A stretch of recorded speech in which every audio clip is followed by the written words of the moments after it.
In this video, I'm going to show you how to close all tabs on a Samsung phone.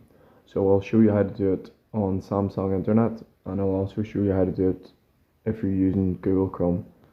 So Samsung Internet first, open it up, and at the bottom beside three lines you should see your tabs. So there should be a number in the middle of it, which means the amount of tabs you have open at the minute, and mine is 64. So press on your tabs and that'll open up the tab menu. And then what you want to do is press on the three dots in the top right, just beside the magnifying glass. And then this will open up a drop down menu, and you simply choose the first one, close all tabs. And then you want to confirm it, press close. So that's how you close all tabs on Samsung Internet. I'll show you how to do it for Google Chrome.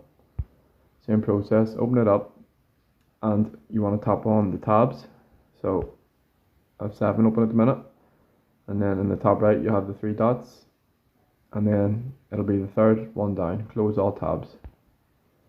And then once again you confirm it.